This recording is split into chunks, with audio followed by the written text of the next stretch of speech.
আসসালামু আলাইকুম। শুভ সকাল। কেমন আছেন সবাই? আশা করি সবাই ভালো আছেন। আলহামদুলিল্লাহ আমরাও ভালো আছি, সুস্থ আছি। আজকে আমি দেখাবো শীতকাল না আসতেই এত পরিমাণ যে কুয়াশা পড়ছে এটা বাবাই জানা। এই হেমন্তকালে যে এত পরিমাণ মানে কুয়াশা পড়ে। আমি আজকে সকাল সকালে উঠছি, উঠে দেখি আমি তো অবাকই হয়ে গেছি যে এত কুয়াশা। এখন কিন্তু সকাল 7টা বাজে। আমি বাড়িতে কাজ কাম শেষ করে ভাবলাম যে দেখি একটু বাহিরে যাই। বাহিরে এসে দেখি যে এরকম, তাই ভাবলাম যে আপনাদের সাথে শেয়ার না করে কি থাকতে পারি। আপনাদের পাশে কি মানে কুয়াশা পড়ছে কি না আমাকে একটু জানাবেন সবাই। এই যে আমাদের বাড়ির পিছনটা দেখেন, আরও এটা দেখে তো মানে আমি হাঁটতেছি না, আমার মাথা একদম পুরোটাই ভিজে যাইতেছে। আর বৃষ্টির মতো করে টিপ টিপ টিপ টিপ করে পড়তেছে। আমি তো অবাক হয়ে গেছি যে এখনই কি অবস্থা, তাহলে মনে হয় এবার শীতে ফাটাবে।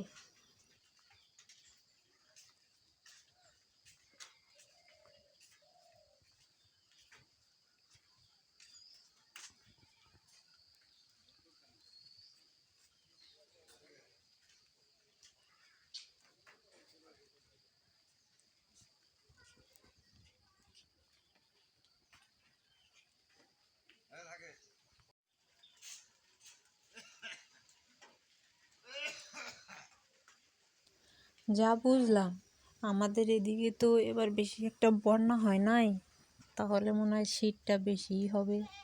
যেহেতু গরমও বেশি গেছে, শীতটাও বেশি হতে পারে।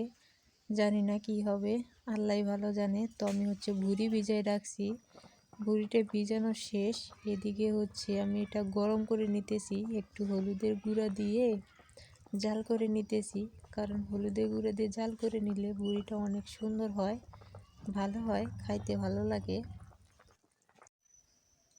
সারাদিন কাজ করতে করতে সন্ধ্যা হয়ে গেছে, তো ভাবলাম যে এই সময় যেহেতু আর কোনো কাজ কাম নাই, আমি এখন ফ্রি হয়ে গেলাম, সব কিছু রেডি করে নিলাম। আর এখন ভুড়িটা কাইটা নিই, কারণ 3 কেজি ভুড়ি নিয়ে আসছিল সে অনেক দিন আগে। তো আমার বাড়িতে যখন মেহমান আসছিল তখন পারি নাই কিছু করতে, পরে ফ্রিজে রেখে দিছি ওইভাবে। আর ফ্রিজে রেখে দিছি, আর এদিক দিয়ে কামে তো ব্যস্ত, দেখি আর বাইর করতে পারি না। তো আজকে ভাবলাম যে আজকে সকালে ঘুম থেকে উঠে আগে ভুড়িটা বের করে ভিজাইছি। সকালে ভিজাইছি, দুপুরে জাল করছি। আর গরম গরম তো কাটা যাবে না, এটা একটু ঠান্ডা করে কাটতে হবে। তো এখন যেহেতু রাত হয়ে গেছে, এখন ভুড়িটা কেটে নিই। ঠান্ডা হয়ে গেছে, সুন্দর হয়েছে, এখন কাটতে কোনো সমস্যা হবে না। ছোট ছোট করে কাইটা পুটলা পুটলা করে রেখে দিই। এই ভুড়িটা খাইতে আমার কাছে খুবই মজা লাগে, আমার কাছে ভীষণ মজা লাগে। এটা অনেকেই মানে পরিষ্কার করতে পারে না, এটা মানে কিভাবে কি করা লাগে এটা অনেকেই পারে না, কিন্তু খাইতে পারে। তো আলহামদুলিল্লাহ আমি এটা পারি। তো এখন সুন্দর করে গুছাই নিয়ে, কিছু মনে করবেন না, আবার বলবেন যে পারে দেখে এইভাবে বললো, এই জন্য না। আমি বললাম যে অনেকেই পারে না, বাট খাইতে খুব পছন্দ করে এটা। এটা এই পরিষ্কার করার জন্য অনেকেই খায় না, যে পরিষ্কার করতে করতেই পেটটা ফুলে যায়, তখন আর খাইতে ইচ্ছে করে না। এটা আমারই হয়, আমি রান্না করে রাইখা তারপরে খাই, একদিন পরে কি তারপরের দিন এইভাবে খাই। আমি যখনই রান্না করি তখন খাইতে পারি না, তখন আমার মানে গন্ধতে আমার পেটটা ফুলে থাকে। তো যাই হোক, মেলা কথাই বললাম। এখন পুরিটা কাইটা বসে নিই, সুন্দর করে নিয়ে ফুটলা ফুটলা করে রেখে দিই। যখন খাইতে ইচ্ছে করবে তখনই বের করে করে রান্না করব। জাল করে রাখছি তো, এই যে উপরে তেল জমছে, কি সুন্দর, খুবই সুন্দর তেল জমছে। তেলগুলো হয়তো ময়লা থাকতে পারে, এগুলো নিব না আমি। পুরির মধ্যে যেগুলো থাকবে এটা সুন্দর করে বাইসা এই যে ছোট ছোট করে কাটছি, কাটা রাখছি। এই যে এগুলো বটির সাহায্যে এই যে এমনি ইয়ে করলে যে উঠে যাইতেছে, এই যে পরিষ্কার হইতেছে, এই যে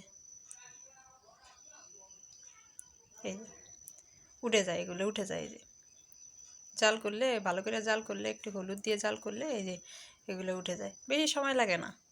এই যে 2 হাত দিয়ে ধুলে সুন্দর হয়ে যাবে, পরিষ্কার। দেখছেন? আর এই পাশ তো পরিষ্কারই আছে, বটিতে একটা চাচান দিলেই হয়ে যাবে সুন্দর।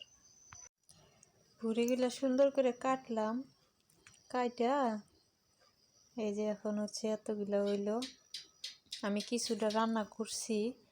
আর এখানে নাকি 3 কেজি ভুঁড়ি। আমি তো অবাক হয়ে যাইতেছি যে এই জায়গায় কি 3 কেজি ভুঁড়ি হয়। আসলে ঠকাইছে, একে না সবাই ঠকায়, যেখানে যায় বাজার করতে পানি মিশায় হয়তো দিছিল, 3 কেজি করে দিয়ে দিছে। তো আমি তো কাটা বাছা করি সব সময়, মানে দেখি যে কোন জিনিসটা কতটুকু ওজনের হয়, কেমন হবে, তাই না? আমি নিহাতে এতটুকু রান্না করছি, আর হচ্ছে এখানে এতটুকু, এই মিলে নাকি 3 কেজি ভুঁড়ি। তো যাই হোক, আমি এখানে 3 পোটলা করি, ছোট ছোট করে 3 পোটলা করে রেখে দিই, তাহলে সুন্দর হবে। এই যে 3 পোটলা করতে চাইলাম তো একদমই ছোট হয়ে যায়। তো যাই হোক 2 পোটলা করলাম। 3 কেজি 3 পোটলা, 1 পোটলা রান্না করছি, আর এই 2 পোটলা ফ্রিজে রেখে দিই। এই যে ফ্রিজে রেখে দিই, যখন হচ্ছে খাইতে মন চাইব তখন বের করে করে আর খাওয়া যাবে। সারাদিন হচ্ছে কারেন্ট থাকে না, রাত হলে কারেন্ট আসে।